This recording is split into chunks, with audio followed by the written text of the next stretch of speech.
रामकिशन इंदौर से बोल रहा हूँ। एपिसोड 25H में आपका स्वागत है।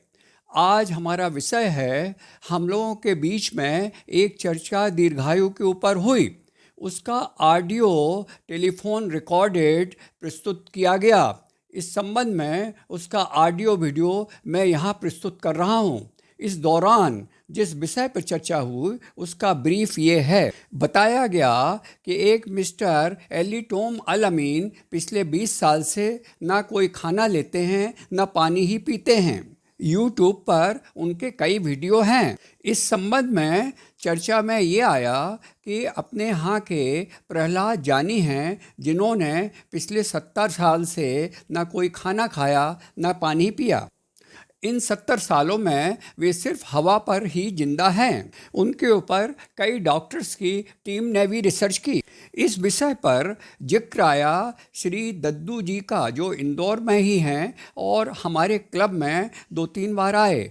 मिस्टर दद्दू 24 घंटे में सिर्फ 1 कटोरी चावल और 1 कटोरी दाल ही रहते हैं। वे बड़े फिट हैं। इस दौरान श्री योगानंद जी का भी जिक्र हुआ, जो 102 वर्ष की उम्र में इंदौर आए थे और मैंने स्वयं उनका करीब 1 घंटे का वीडियो बनाया था, जो कि यूट्यूब पर उपलब्ध है। साधारण स्थिति के लोगों में भी दीर्घायु पाई जाती है, जैसे जनगणना में मिली 122 साल की महिला। इसके पहले मैं आज के विषय पर ऑडियो वीडियो दूं, ये जो इस चैनल के नए विजिटर हैं उनकी जानकारी के लिए मैं बताना चाहता हूं कि पिछले कुछ वीडियो जो दीर्घायु पर निकले, पहला वीडियो था दीर्घायु व वृद्धावस्था के लिए अमृत है कीटो डाइट। यूट्यूब पर रामकिशन दीर्घायु पर सर्च करें। दूसरा वीडियो है दीर्घायु व घुटनों की समस्या। इसके लिए भी आप यूट्यूब पर रामकिशन दीर्घायु पर सर्च कर सकते हैं। आगे आने वाले मेरे वीडियो हैं दीर्घायु व चश्मे की समस्या, दीर्घायु क्यों व कैसे। हमारी जो टेलीफोनिक चर्चा हुई थी उसे मिस्टर उज्जवल स्वामी ने अपने व्हाट्सएप पर वीडियो दिया था और उन्होंने इस संबंध में जो पोस्ट दी थी वो भी आप यहाँ देख सकते हैं। अब आज के विषय पर ऑडियो वीडियो यहाँ पर प्रस्तुत है। आपने इसको देखने में जो अपना बहुमूल्य समय दिया, उसके लिए आपको बहुत बहुत धन्यवाद। तो उसको बता ही दो कि मैं मवाली इसको नहीं कह रहा हूँ, कोई व्यक्ति अन्य अभी कोई लिए आपसे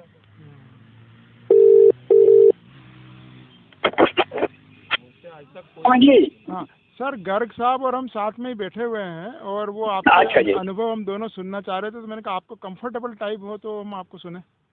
हाँ टीम के बारे में बताया था तो आप कुछ अनुभव बताना चाहते थे। हाँ जी। तो ऐसा है कि मैंने उनके वीडियो देखे। हाँ सर। अब सवाल आता है कि देखो, सारी चीज के ऊपर विचार करना है। हाँ। और विचार में अपनी एज और ये सारी चीज को लेके मैंने उसके ऊपर विचार किया। हाँ, आपने अपने एज के हिसाब से भी देखा। जी। हाँ। तो अब क्या हुआ है कि पहले तो एक्चुअली 25-30 की उम्र में मैक्सिमम बॉडी उसका पोटेंशियल कैपेबिलिटी रहती है, फिर वो ड्रॉप करना चालू हो जाती है। हाँ, गिरावट आती है। हाँ, गिरावट आती, एजिंग चालू हो जाती है। हाँ। तो अब क्या हुआ कि एजिंग की वजह से मेरे बाल गए। हाँ। एजिंग की वजह से दांत खराब हुए। हाँ। है ना। हाँ। एजिंग की वजह से जो स्किन में थोड़े जैसे झुर्री जैसी चीज लटकान पैदा हुई। हाँ। और ये एजिंग की वजह से हार्निया का प्रॉब्लम आया। हाँ। है ना। तो अब इतनी सारी चीज को ध्यान में रखते हुए अपने को आगे की चीज अडॉप्ट करना है, यदि कोई चीज चेंज है। हाँ। तो इसलिए उसमें क्या हो रहा है कि जो इनका जो अनुभव है वो इनकी यंग एज का है और यंग उस समय का है कि जब बॉडी अपने आप बहुत सी चीजों में ग्रो कर रही है और बॉडी अपने आप में बहुत ज्यादा एफिशिएंट है। हाँ, 30 बरस में शुरू कर दिया, समझ लो 19 बरस से कर रहे हैं। हाँ। तो अब क्या हुआ कि इनकी बॉडी एक ऐसे फेज में है जिसमें बॉडी की इफिशिएंसी बड़ी पीक पे है। अच्छी अवस्था में। अब हाँ। जब बॉडी पीक पे है तो आप बॉडी को जो एनर्जी आप ले रहे हो वो सारी एनर्जी आप बाहर से ले रहे हो, जैसे सनलाइट है, हवा है और पानी है। देखो जितनी चीजें अंदर जा रही हैं वही चीजें आपका भोजन है। हाँ हाँ हाँ। है ना? तो वो भोजन आपका कन्वर्ट हो रहा है एनर्जी में। हाँ। और दूसरी चीजों में कन्वर्ट हो रहा। हाँ हाँ। अब जैसे जैसे एज बढ़ती है हाँ। तो अब ऐसा कन्वर्शन सब उम्र में तो पॉसिबल नहीं है। Correct correct. हाँ। है ना? तो हायर एज में बॉडी जैसी अवस्था है जो है, क्योंकि यदि मान लो ये चीज हमेशा कांस्टेंट रहती हाँ। और हमेशा एक रास्ता होता हाँ। तो वो प्रहलाद जानी की मृत्यु क्यों हो जाती? हाँ वो भी मरे। हाँ। मरे। अच्छा, और इसके बाद अपने योगानंद जी हैं जो योगानंद जी 107 की उम्र में मर गए। अच्छा, है ना? आप दूसरा पहलू देखिए। दूसरा पहलू ये है कि बहुत से लोग जो कन्वेंशनल खान पान में हैं, हाँ। ऐसे कन्वेंशन खान पान वाले ही लोग 120 के ऊपर चले गए और जितने योगी लोग हैं जल्दी मर गए। हाँ। तो कहने का मतलब ये है कि किसी भी चीज, जैसे एक चोटी की कई जगह से आप चोटी पर जा सकते हो, कोई एक रास्ता तो नहीं है चोटी जाने का। हाँ, तो खाने वाले भी गए 120 तक।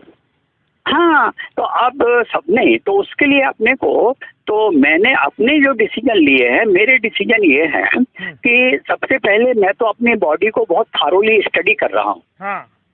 कि बॉडी है क्या। देखो अभी तक जो मैं किताबें पढ़ता था, जनरल किताबें थी, जनरल आर्टिकल थे, यूट्यूब के जनरल वीडियो थे, तो वो सारी जानकारी उतनी नहीं देते। तो मैंने क्या किया कि मेडिकल की किताबें उठा ली हैं। हाँ, MBBS की। हाँ, MBBS की। तो मेडिकल की जो किताबें हैं वो अपने आप में सबसे ज्यादा गहराइयां हैं उसमें, एक बात। परंतु जो मेडिकल के स्टूडेंट पढ़ रहे हैं उनका उद्देश्य अलग। उनका उद्देश्य क्या है कि कोई भी हम ये सारी नॉलेज गेन कर लें कि बॉडी कैसे चलती है और क्या होता है, और कोई आया और किसी को कोई बीमार हुई हो तो हम उसका तुरंत इलाज कैसे करें। ये लक्ष्य है, ये उनका लक्ष्य है। अच्छा, मेरा लक्ष्य है कि मैं बॉडी की गहराइयां जानूं और ये जो खराबियां आगे, कौन सी खराबियां आने वाली है उसकी क्या तैयारी करूं।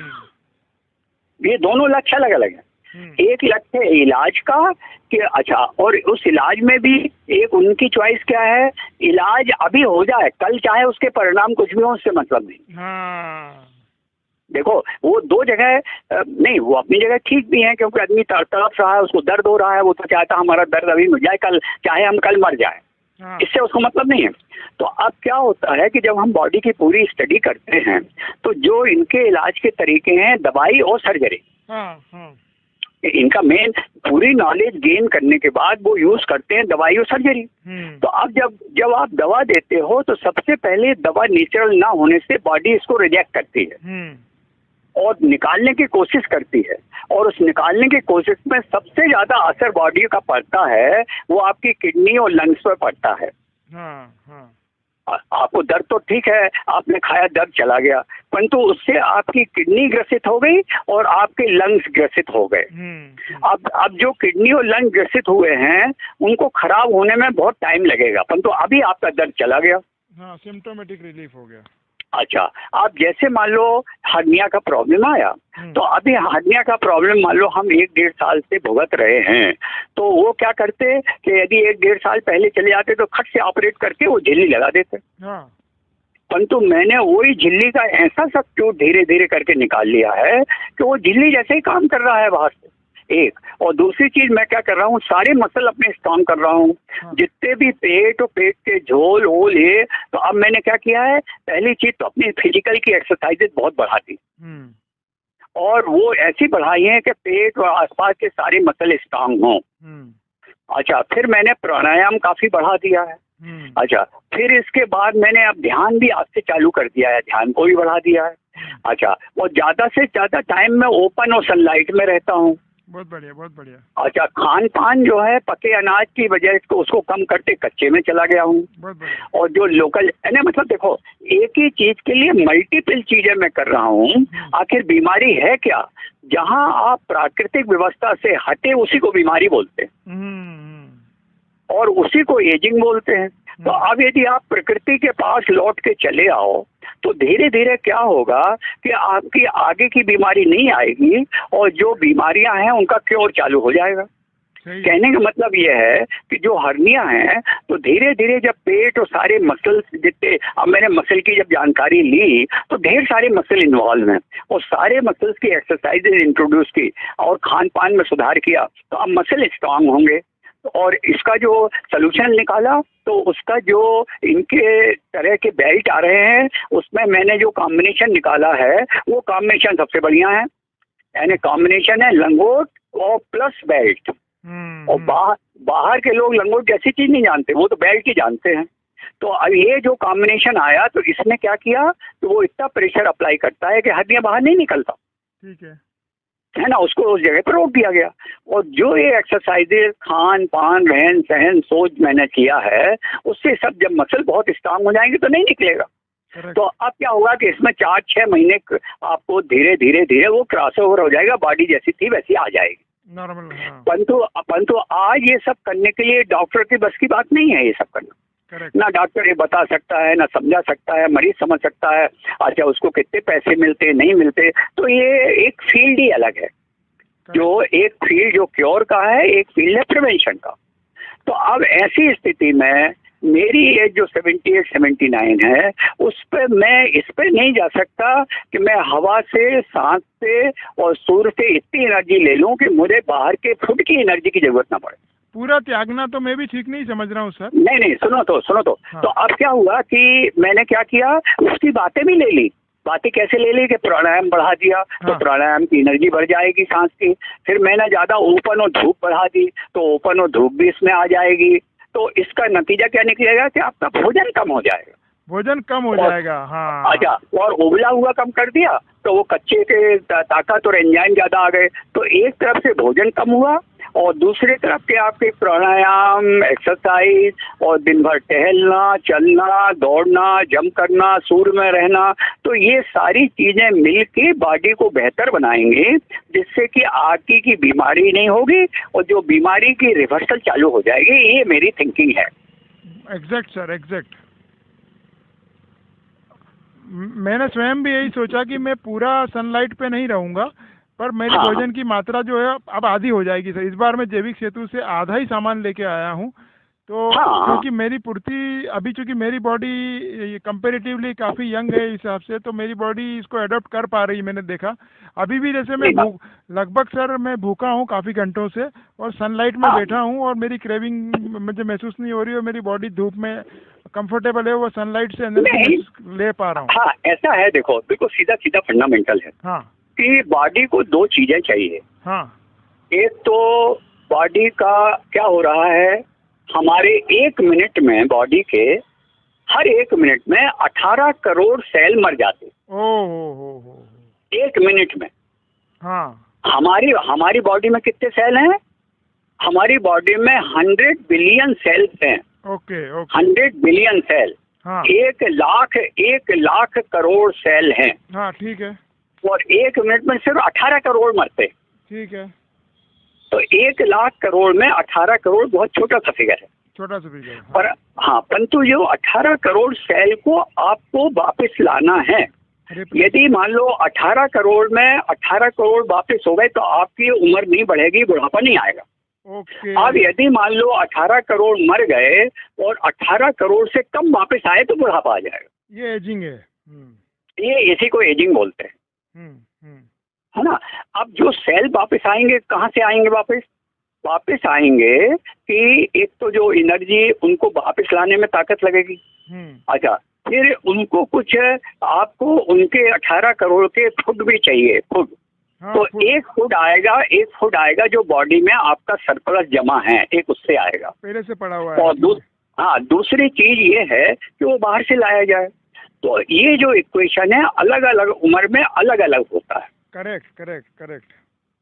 तो इनको आपको ध्यान में रखना है कि आपकी परिस्थिति क्या है, उम्र क्या है, गतिविधि क्या है, एक्टिविटी क्या है, आपकी मेंटल स्टेट क्या है, आपकी थॉट लेवल क्या है ना, आपकी परिस्थितियां क्या है, स्ट्रेस और टेंशन क्या है, ऐसे बहुत सारे फैक्टर हैं। बॉडी में 600 हार्मोन होते हैं, तो ये 600 हार्मोन अपना अपना रोल अदा करते हैं। तो ये सारी चीजें, तो अब मैं जो क्या हुआ जनरल, पहले तो क्या अपन जनरल पब्लिक की बुक किताबें पढ़ते थे जनरल आथर की, परंतु उसमें उतनी गहराइयां नहीं मिली जितनी गहराइयां आपकी मेडिकल किताबों में मिली। करेक्ट। अरे वो तो बहुत, क्योंकि ये सतत ज्ञान की वृद्धि का अंतिम छोर है मेडिकल बुक भाई। क्योंकि उसमें वो भी क्या हुआ कि जब मैंने गरिमा को कहा तो गरिमा ने अपनी जो उसके पास किताब थी डॉक्टर गायटन की वो दी, तो वो किताब 25 साल पुरानी थी। करेक्ट। तो मैं फौरन गया बाजार से लेटेस्ट एडिशन खरीद लिया। तो अब जो गरिमा की किताब से नॉलेज मुझको होती और जो इस किताब से हुई, यहीं से सतत ज्ञान की वृद्धि में फर्क आ जाता है। हाँ, अपडेटेड नॉलेज तो ये वाला अभी जो लाया आप। हाँ। तो अब ये किताब मैंने खरीदी थी 2016 में। हाँ। अच्छा, अब उसको मार्क नहीं किया, सब कुछ नहीं किया, अभी जितना पढ़ पाए, और जब ये इस किताब को हम पढ़ लेंगे तो इसके बाद उस बुक सेलर के पास जाएंगे तो वो बुक सेलर आधी कीमत में ले लेगा और उस आधी कीमत में लेटेस्ट एडिशन ले लेंगे। ठीक है भाई, ऐसा सिलसिला ही है। अच्छा, अब ये पॉसिबल क्यों है? क्योंकि इस समय मेरे पास टाइम है। हाँ। आज के पहले टाइम नहीं था, और अब मैंने टाइम और बचा लिया कि ये 2 घंटे पार्क में जाते थे, पहले तैयारी करो, चार्ज करो, ड्रेस निकालो, गाड़ी उनके घर लेने जाओ, वहाँ जाओ, फंक्शन में जाओ, वीडियो बनाओ, लेके आओ वीडियो, मैंने ये सारा टाइम और बचा लिया। बहुत ही बढ़िया सर। जी सर। ये बुक्स हाँ, और अब ये पूरा टाइम डिवोट हो रहा है वो मेडिकल बुक की स्टडी में। ठीक है। हाँ। है ना, और ये मेडिकल तो जैसे ही अभी थोड़ा अप्लाई किया तो मैंने एकदम अप्लाई करना चालू भी कर दिया। जी सर। जहाँ जो यूजफुल नॉलेज मिल रही है उसको अप्लाई करना चालू कर दिया। ठीक है। तो ये है अब भाई, तो आपसे जो मिली तो हमने उनके वीडियो देखे, तो उसमें कोई आश्चर्य नहीं है। देखो, यदि आपकी एज बिल्कुल यंग एज है और यंग एज में आप बाकायदा काफ़ी एक्टिविटी करते हो, काफ़ी टाइम धूप में रहते हो, अच्छा पानी पीते हो, अच्छी गहरी सांस हवा लेते हो और ध्यान लेते हो, तो इसका मतलब इतने में आपकी वो चीज़ें आ जाएंगी जो शरीर के लिए ज़रूरी है। हाँ, कुछ भाई देखो क्या हुआ जैसे हवा, देखो हवा में वो सारे तत्व मौजूद हैं जो कि बॉडी में जाके आपके प्रोटीन सब बना सकते हैं। हाँ। हवा में है। फिर पानी में वो चीज़ें हैं। फिर आप क्या करते हो कि आपकी मेंटल स्टेट अच्छी रखते हो। क्यों? उनने मेंटल स्टेट क्या बना ली, मुझे बाहर की जरूरत ही नहीं, ये नहीं, उनका माइंड वैसा करने लगा, बॉडी वैसा करने लगी। अरे इनका उदाहरण प्रहलाद जानी का उदाहरण तो अपने पास है ही है कि वो तो ये तो मान लो अभी अपने को मालूम हुआ, प्रहलाद जानी कितने समय से कितने पूरी जिंदगी में गई, कोई खाया पिया कुछ नहीं उन्होंने है। या अपने पास दूसरा उदाहरण दद्दू का है कि भाई वो एक कटोरी भर खाता है बस 24 घंटे में, और कितना उछल कूद करके वो कितनी, वो उदाहरण अपने आँख के सामने है। हाँ, दद्दू का अपन ने देखा, आपने खुद आँख से देखा हुआ है। तो कहने का मतलब ये है कि अब यदि ये सारी नॉलेज दद्दू को हो तो दद्दू को और फायदा हो जाए, या ये नॉलेज प्रहलाद जानी को होती तो और फायदा हो जाता। हाँ, भाई जैसे हाँ, योगानंद जी क्या बोले, योगानंद जी बोले कि मुझे कुछ चीजें मालूम नहीं थी, इसीलिए उनके बाल चले गए, और बहुत सारी चीजें ऐसी थी। अच्छा, बहुत सारा ज्ञान भी मिला, कुछ सही भी हो नहीं भी सही हो। तो ये सारे फैक्टर्स हैं, परंतु अब इन सारे फैक्टर को आपको आपकी परिस्थिति, आपकी उम्र, आपकी आवश्यकताओं पे लगाना। करेक्ट। ये है यू है। तो जो ये सतत ज्ञान की वृद्धि होते होते मान लो अपन यहाँ पहुंचे, तो उस ज्ञान को आपको आपके अनुभव में बदलना। हाँ, वही प्रयोग चल रहे हैं सर। हाँ। मतलब अभी मैंने क्या करा कि 24 घंटे की जगह 48 घंटे में एक बार भोजन शुरू किया, और बाकी रिप्लेसमेंट जो कमी है वो सनलाइट से ले रहा हूँ। तो अभी तक तो चीज़ें पॉजिटिव हैं, पर मैं पूरा सतर्क हूँ, क्योंकि मेडिकल फील्ड का व्यक्ति हूँ, तो मैं ऐसा सावधानी पूरी रख रहा हूँ कि ऐसा ना हो कि बॉडी क्रश हो जाए या बॉडी को नुकसान हो जाए। तो वॉच कर रहा हूँ, और ज़्यादा अगर मुझे लगेगा कि माइक्रो न्यूट्रिएंट्स या न्यूट्रिएंट्स की कमी हो रही है तो मैं वो भोजन की मात्रा को थोड़ा बढ़ाऊंगा। तो फाइन ट्यूनिंग कर रहा हूँ सर मैं। वो तो है, वो तो यही तरीका है। और भाई देखो, मैं क्या कहता हूँ, मेरा कहना आपको तो मालूम ही है कि हर 24 घंटे का एक साइकिल होता है। हाँ सर। हाँ भाई, जैसे आज हम नींद से उठे और हमने अपना टाइम लगा के फिर दूसरा साइकिल कब आएगा जब हम दोबारा नींद से उठेंगे। Correct correct. तो हमारे पास साइकिल टाइम है 24 घंटे। हाँ करेक्ट। अब मान लो आप इस 24 घंटे को आप 48 में बदल रहे हो। हाँ आप साइकिल टाइम 48 में, तो जो आज का 48 शुरू हुआ और जो नींद से उठे, अब इसके बाद जो 48 आएगा जब नींद से उठोगे तो आपको चेक करना है कि पिछले 48 से ये 48 कैसा गया। Exact exact exact. हाँ सही कह रहे हैं सर आप। है ना, आपका साइकिल टाइम जो है मेरे साइकिल टाइम से आधा हो गया। अब हाँ। मेरा जो साइकिल है उससे आपका आधा हो गया। तो अब ये जो, क्योंकि साइकिल टाइम फिर रिपीट होगा। हाँ। जैसे मेरा साइकिल टाइम 24 घंटे में रिपीट होता, आपका 48 में होगा। हाँ। तो जो कमी खामी पिछले 48 में रह गई वो आपको अगले 48 में पूरी करना है। हाँ और तो मैंने फेट को बढ़ाया सर। हाँ नहीं, होते होते यदि आपको लगता है कि आपका साइकिल ठीक चल रहा है, हाँ हाँ आपको कोई तकलीफ नहीं आ रही है, हाँ तो आपकी जो प्रक्रिया सही है। और हाँ। यदि मान लो तकलीफ आ रही है, कमी खामी, तो फिर आपको विचार करना है क्या किया जाए। नहीं तो पहले 48 में क्या हुआ सर कि मेरे को कार्बोहाइड्रेट ज़्यादा लिया और तो फिर मेरा तो इतना कंफर्टेबल नहीं लगा। अगले 48 में मैंने फेट को बढ़ा लिया और कार्ब को कम कर लिया तो मैं ज़्यादा कंफर्टेबल हूँ। अब वो तो देखो भाई, ये चीज तो अपन बहुत पहले कीटो में पकड़ चुके हैं। हाँ ऐसा है जो जो देखो, ये एक्सपेरिमेंट तो बात अलग है। तो मुझे तो ये प्रॉब्लम बिल्कुल भी नहीं है। हाँ। और उस प्रॉब्लम से, क्योंकि वो फंडामेंटल दिमाग में बैठ गए हैं। हाँ। तो भाई कीटो का एक रिक्वायरमेंट है, वो कीटो के रिक्वायरमेंट से ये होता है। इलामिन जो है मेरे ख्याल से ये इलिटॉम जो है, इलिटॉम भी क्या है कि मोस्टली कीटो में ही रहता है वो सर, ऐसा लगता है अब मुझे। देखो सुनो, तो देखो उसके अनुभव और उसकी उम्र, उसकी परिस्थिति, अब वो आप तो उसके थोड़े नजदीक हो, परंतु मैं तो वो पार कर चुका। हम उम्र ही है, हाँ। इलिटॉम और हम एक ही उम्र के हैं सर, एक ही है ना? एक ही टाइम हाँ, का हाँ। जन्म है हमारा। हाँ, तो अब मैं वो चीजें नहीं कर सकता। क्यों? क्योंकि मेरी ऑलरेडी एजिंग हो गई है। हाँ। एजिंग के प्रूफ हैं जिससे नुकसान हो गया है। करेक्ट है ना? करेक्ट। और आगे आने वाली भी। तो अब मैं आंख बंद करके और दिमाग बंद करके उस दिशा में नहीं जा सकता। हाँ वो अवेयरनेस तो सर ज्ञान में रखना पड़ेगा, सतत ज्ञान। हाँ, वो क्योंकि मेरी अप्रोच क्या हो रही है, वो डाइट एंड न्यूट्रिशन से लिंक है। हाँ अब हाँ आपका आपका क्या है, जी बोले सर। जैसे मुझे ऐड करना है, ऐड करना है, मैं उसको छोड़ नहीं सकता। हाँ। क्यों? क्योंकि मुझे वो परिस्थिति लाना है जिससे कि जो एजिंग के नुकसान आगे के लिए रुक जाए। हाँ वो ठीक है सर, सही है सही है ना? अच्छा, अब एक प्रक्रिया है, पहले एजिंग रुक जाए। हाँ। अच्छा, इसके बाद फिर क्या है कि क्या एजिंग रिवर्सल हो सकता है? हाँ फिर रिवर्सल का पॉइंट जी। फिर आएगा पॉइंट, अभी नहीं आएगा। अभी तो क्या है कि पहले, अच्छा, और इसके लिए बॉडी एज ए होल को और अच्छे से समझना पड़ेगा। हाँ देखो, एक तरीका रहता है कि व्यक्ति क्या करते हैं, वो एक्सपेरिमेंट करते हैं। है ना? तो एक्सपेरिमेंट का रास्ता बड़ा लंबा है और कोई पता नहीं कि क्या हो या क्या ना हो। ये एक्सपेरिमेंट का रास्ता है डेफिनेटली। भाई। जैसे एक बंदर को अपन टाइपराइटर दें और टाइपराइटर दे के बोले के लिए ये दबाना करना है, तो लैंग्वेज ही नहीं जानता। कितना भी करे, 10 साल करे, 20 साल करे, वो किसी लैंग्वेज को टाइप नहीं कर सकता। नहीं कर सकता, सही नॉलेज। तो ये ज्ञान रहित एक्सपेरिमेंट है। अच्छा, और यदि हम ज्ञान से पूर्ण होके करेंगे, जैसे अभी हमने सबसे पहला फंडामेंटल रिक्वायरमेंट, पहले बॉडी को तो समझो। हाँ। आप दुनिया की नॉलेज में पढ़े हो, दुनिया की इसने को ये कहा, उसने ये कहा, हमने टीवी पे देखा, व्हाट्सएप, ये सारी चीजें आपके सतत ज्ञान की वृद्धि में शामिल नहीं होते। क्योंकि ये किसी और का वचन है, किसी और ने कहा है, किसी और ने किया है, तो उसने सही कहा कि नहीं किया, कोई चीज छुपाई कि नहीं छुपाई, अब क्या मालूम। तो इसीलिए मेरी अप्रोच है फंडामेंटल से। फंडामेंटल से कैसी है कि मैं सबसे पहले अपनी बॉडी को समझूं। हाँ।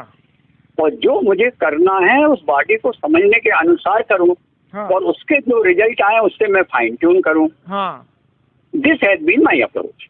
हाँ सर, एक आपका स्टेटमेंट अब मेरे लिए वापस से जीवंत हो गया। एक बार आपने बोला था कि food is not the source of energy, sleep is the source of energy. तो पहले उसको समझ नहीं पाता था। अभी जो मैंने नए प्रयोग किए हैं उसमें मैंने कहा कि मेरी अच्छी गहरी नींद जब हो जाती है तो मैं ऊर्जा के साथ उठता हूँ। तो मुझे ऐसा लग रहा है कि नींद में या तो ऊर्जा का व्यय कम हो गया मेरा, या नींद में ऊर्जा मिल रही है। कुछ न कुछ मेरे को नींद से फ़ायदा मिला है। जो मेरी फूड फ्री लाइफ का मैं एक्सपेरिमेंट कर रहा हूँ कि बिना खाने के कैसे ज़िंदा रहा जाए। तो नींद अगर अच्छी करते हैं तो आप बिना भोजन के जीने में आपको सहायता मिलती है अच्छी नींद से, तो वो ऊर्जा मिल रही है नींद में या ऊर्जा का व्यय कम हो गया है, ये अभी नहीं, ऐसा है, देखो इन चीजों के फंडामेंटल जानना बहुत जरूरी है। हाँ तो अभी तो मैं फंडामेंटल बॉडी के ले रहा हूँ। हाँ भाई पहला मेरा रिक्वायरमेंट ये है कि मैंने अपनी जीभ पे कोई चीज रखी, हाँ तो अब जीभ पे रखने के साथ और जब वो पूरी प्रोसेस हुई और प्रोसेस होके वो बाहर निकली, तब तक क्या घटा इसको पहले जानना जरूरी है। हाँ हाँ हाँ ये पहला। अच्छा, अब दूसरी चीज ये आती, जब उसको आप समझ लोगे तो जीभ पे कब रखोगे, कितना रखोगे, क्या दोबारा कब रखोगे, ये सारे के क्वेश्चन के आंसर मिलना है अपनी थिंकिंग से। अच्छा, अब जब सब ये हो जाएगा तो पहली चीज तो आप फूड ही पहला है जो आप रख रहे हो। अब इसके बाद जब आती आपकी लाइफ स्टाइल, तो लाइफ स्टाइल कब सो रहे हो, क्यों सो रहे हो, कितना सो रहे हो, क्या उठ रहा है, इसको समझना। तो मैं ऐसे चल रहा हूँ क्योंकि मेरी अप्रोच में क्या है, मैं एक बार में एक चीज लेता हूँ। करेक्ट और उसको एक के लेके बहुत थार हो जाते हैं। करेक्ट। एक साथ 10 चीजें नहीं लेते। हाँ। अच्छा, और दूसरे के जो अनुभव हैं या नहीं है का कोई मतलब इसलिए नहीं है, क्योंकि सबकी परिस्थिति अलग है, सबके रिक्वायर। क्योंकि आप ये देखो कितने सारे लोग 100 के ऊपर हैं, वो कुछ भी खा रहे हैं, कभी भी खा रहे हैं तो भी 100 के ऊपर हैं। हाँ। कुछ लोग किसी परिस्थिति में वो जो ये सज्जन 124 साल के अभी भी हेल एंड हार्टी हैं। तो अब आपको ये थोड़ा निकाल सकते कि वो ये कह सकते कि योगानंद जिनने जिंदगी में लगे रहे, सब कुछ किया और वो 107 में मर गए और 124 वाला बेहतर है, कुछ नहीं कह सकते। क्यों? क्योंकि उनके जेनेटिक नहीं, क्योंकि उनके जहाँ वो सब भोजन कर रहे हैं, सब कुछ कर रहे हैं, आके पूरा सारी चीजें फॉलो कर रहे हैं। तो हम ऐसे कोई कंक्लूजन में नहीं बंधना चाहते। पहले तो हम किसी के उसने ऐसा किया इसलिए तो कोई जरूरी हो ये उसकी बॉडी के लिए हो, उसके जेनेटिक रीजन क्या है, उसकी परिस्थिति क्या है, कितना उसने अपने को सही बताया कि नहीं बताया, उसका उद्देश्य क्या है, बहुत सारे फैक्टर हैं जो वो बयान उसके आ रहे हैं। हम उसको एकदम से हम नहीं मान सकते और उसके लिए बेस्ट पॉसिबल तरीका तो यही है कि हम तो इस तरीके से चल रहे हैं कि बॉडी के एक एक सेल को समझो, बॉडी के हर टिश्यू को समझो, हर आर्गन को समझो, बॉडी एज ए होल समझो। अच्छा, और जितने टिश्यू आर्गन है, खाने की चीज़ों के भी सेल हैं भाई। जैसे आज जो कुछ खा रहे हो तो उसका भी तो सेल है, उसके भी रिएक्शंस हैं और दोनों मिलके क्या रिएक्ट करते हैं ये भी तो फिनोमेना है। तो बॉडी में रिएक्शन आई है। हाँ, तो कहने का मतलब ये है, अब मेरी वाली अप्रोच सबके लिए संभव नहीं है। देखो ऐसा है कि इसके लिए परिस्थितियां होती हैं भाई। लकीली मेरी परिस्थितियां हैं, मेरे पास फुल टाइम अवेलेबल है, मुझे कोई घर के प्रॉब्लम नहीं है, बच्चों के प्रॉब्लम नहीं है, पैसे के प्रॉब्लम नहीं है, अंडरस्टैंडिंग है। फिर मेरी बॉडी अभी ड्रगिंग नहीं हुई है, उसमें आज तक कोई ड्रग नहीं पहुंची है। अभी मेरी बॉडी बिल्कुल नीट एंड क्लीन है। तो ये सारी बात सर रिकॉर्ड कर रहा हूँ मैं। नहीं वो ठीक है। तो कहने का हमारा हाँ, कहने का मतलब ये है समझिए कि हर चीज बड़ी ये प्रकृति अपने आप में बहुत परिपूर्ण है। जी सर। और प्रकृति इतनी गहराई में जाती है जितनी गहराई अभी इंसान के बस की बात नहीं है। हाँ। है ना। और एक तो उसको जानना बस की बात नहीं है, उसके अनुभव बस की बात नहीं है। तो बेस्ट और सबसे पॉसिबल ये है कि हम अपने को कितना ज्यादा प्रकृति के ऊपर छोड़ें। करेक्ट। रहन सहन, खान पान, सोच, हर चीज हम प्रकृति के पास कितना नजदीक से नजदीक जाए। सर। और मॉडर्न साइंस की जो नॉलेज हुई है, ये नॉलेज भी बड़ी यूजफुल है। क्यों? क्योंकि यूजफुल इसलिए है कि कितने सारे जानवर हैं उनको ये कोई नॉलेज नहीं है। हाँ। एक बच्चे को ये सारी नॉलेज नहीं है। हाँ। परंतु आज हम बड़े फॉर्चुनेट हैं कि हमें ये अवसर प्राप्त है कि ये नॉलेज हमें हो सकती है। हाँ। परंतु ऐसा ना हो कि हम उस नॉलेज से हम अपनी दिशा खराब कर लें। नहीं, वो सतर्कता से कदम फूंक के रखना है। जी हाँ, ये है टोटल फंडामेंटल। तो अब ये सब इस लाइट में मैंने उनको व्यू किया। हाँ जी भाई वो उससे क्योंकि अभी देखो बड़ी उम्र के लोग कहाँ मिल रहे हैं जिनको नॉलेज हो, बड़ी उम्र के लोगों के वीडियो कहाँ मिल रहे हैं, बड़ी उम्र के लोगों के अनुभव कहाँ मिल रहे हैं। कितनी विचित्र चीज है ना। तो भी अभी लंबी उम्र तक तो जिया नहीं है, अभी वो 52-51 बरस के हैं। हाँ, तो ये एक्सपेरिमेंट का क्या वो कितना जीते हैं, क्या वो सफलता क्या आगे मालूम पड़ेगा। हाँ, है ना सर? तो ये है, ये हम आपको बताना चाहते थे। हाँ और बाकी अब मेरा तो जैसे मान लो वो घुटने में बनाया, आंखों का भी बना, हमारा वीडियो बन रहा है। हाँ तो अब मेरे वीडियो बनाने का एक मकसद है। मकसद सिर्फ ये है कि जब तक मुझे परफेक्ट नॉलेज नहीं होगी, जब तक मैं वीडियो टोटल नहीं बनाऊंगा। हाँ अब इसमें कितना भी टाइम लग जाए, हाँ 2 दिन, 4 दिन, 10 दिन, महीने, 2 महीने, ऐसा नहीं कि हर बार जल्दी मुझे आज ही वीडियो रिलीज करना, नहीं। हाँ, वो तो जो अच्छा। प्रोफेशनल यूट्यूबर्स हैं उनकी मजबूरी है, नए नए सब चैनल हाँ है, नहीं, सबके अपने अपने क्राइटेरिया हैं। कोई अपना फिक्स टाइम में उनको बनाना ही होता है, इससे लाइक मिल रहा है, इससे ये सबसे अपने को मतलब नहीं। हमें तो मतलब है कि मैं अपनी आंखें कैसे अच्छी रखूं, बहुत बढ़िया। और इससे जो नॉलेज आई उसको वीडियो में दूं, करेक्ट सर, करेक्ट सर। बस। इसके अलावा और कोई एम नहीं है। चाहे मेरा वीडियो कोई देखे या ना देखे, देखने नहीं है, मेरे दूसरे से क्या लेना देना। हाँ। मैंने तो अपनी नॉलेज, अपनी आंखें अच्छी रखने के लिए, इम्प्रूव करने के लिए वीडियो बनाया और दे दिया। हाँ। अब कोई ना देखे तो ना देखे, इससे देखो भाई, किसी के देखने से और ना देखने से, किसी के देखने से ना तो मेरी आंखें अच्छी हो जाएंगी, हाँ। और ना देखने से मेरी आंखें खराब हो जाएंगी। हाँ, मेरी आंखें मेरी है। हाँ, क्योंकि आंखें मेरी हैं और मेरी आंखें मुझे ठीक रखना। हाँ, तो मेरा ज्ञान है वो सबसे पहले स्वयं के कल्याण के लिए, मेरे लिए। करेक्ट उसके बाद आगे की बात है। करेक्ट। हाँ ये है। हाँ। अरे सर, एक अच्छी बात ये रही कि इलीट्राम से मेरी मैसेंजर पे बात हो गई है, तो हाँ। हो सकता है आगे उससे और कम्युनिकेशन होगा और अनुभवों का आदान प्रदान अगर संभव हुआ तो हाँ, वो तो ठीक है। हाँ। और एक्सपेरिमेंट में कर ही रहा हूँ। अच्छा सर, एक अनुमति अगर आप दें, क्योंकि चर्चा आपकी बहुत ज्ञानवर्धक रही और हम बारंबार सुनना चाहते हैं, तो अगर आप कहेंगे तो ही क्या मैं इसको मीडिया पे रिलीज कर सकता हूँ क्या, चर्चा को, अगर आपकी अनुमति हो तो?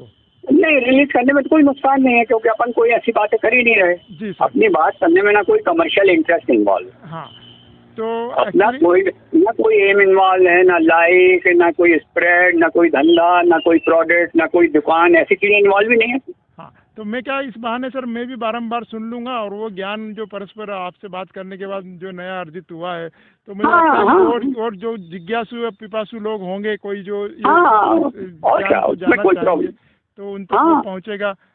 तो सर बहुत क्या प्रॉब्लम। जी। देखना चाहते हैं। तो सर बहुत बहुत धन्यवाद सर। और हाँ, ठीक। मित्रों, चूंकि ये सर से अनुमति मुझे प्राप्त हो गई है, तो ये जो ऑडियो आप सुन रहे हैं इसका श्रवण, इसको बार बार सुने, और अगर आपको ये ज्ञानवर्धक लगा हो तो आप अन्य जो उत्सुक और जिज्ञासु और उत्कंठा से भरे लोग हैं उन तक इसे पहुंचाएं, अधिक से अधिक इसे शेयर करें। और लॉन्ग लाइफ के बारे में एक क्वेश्चन जो अभी जस्ट मेरे को कल ही किसी ने पूछा था कि लॉन्ग लाइफ रिसर्च ग्रुप आपने बनाया है, तो एक हमारे बड़े अच्छे अनन्य प्रेमी है स्वामी नरेंद्र भारती, वो बोलने लगे कल कि रामकिशन सर, और आप ये लॉन्ग लाइफ का रिसर्च कर रहे हैं, तो ऐसी लॉन्ग लाइफ का क्या मतलब है, जीवन आनंदपूर्ण होना चाहिए, और आप लंबी जीवन जीने की इच्छा क्यों रख रहे हैं, क्या ये आपका ये कोई लक्ष्य तो बहुत छोटा सा क्षुद्र सा लक्ष्य है? तो मैंने कहा कि सर रामकिशन जी का ऐसा नहीं सोचना है, उनका ये कहना है कि मृत्यु की तैयारी तो उसी क्षण होना चाहिए, इसी क्षण जाने को तैयार हैं, लेकिन जब तक भी हम जीवित हैं तब तक आनंद से जिएं, और इतना खूबसूरत जीवन जब मिला है तो इसको हम प्राकृतिक रूप से जितना लंबा जी पा रहे हैं उतना क्यों ना जिए, हम क्यों अपनी उन त्रुटियों से अपने जीवन को छोटा करें। तो सर ने अभी इस मैसेज में, इस ऑडियो में अभी बताया कि प्रकृति के जितना करीब हम जाएंगे उतना हम सहज, लंबा और आनंदपूर्ण जीवन जी पाएंगे। लेकिन मित्रों, ऐसा कोई आग्रह नहीं है कि हमें हजारों बरस जीना है, मृत्यु की तैयारी हर क्षण होना चाहिए। आदरणीय श्री रामकिशन सर जी का भी यही संदेश है, और अगर ये आपको ऑडियो अच्छा लगे तो अधिक से अधिक शेयर करें। सर दिल से बहुत बहुत धन्यवाद सर, आपने इतना बहुमूल्य समय दिया, और सर के बारे में इतना जरूर बताना चाहूँगा, वो आजकल अधिकांश एकांत में रहते हैं, सार्वजनिक जीवन से करीब करीब वो त्याग चुके हैं, वो मेरे आग्रह पर वो उन्होंने इतना समय मुझे दिया, तो काफ़ी अनुग्रह के साथ उनको एक बार पुनः धन्यवाद देता हूँ। और सर फिर से आपसे संपर्क करूँगा और आपसे समय लेने का प्रयत्न करूँगा। धन्यवाद सर, शुक्रिया, थैंक्स अ लॉट। जी सर।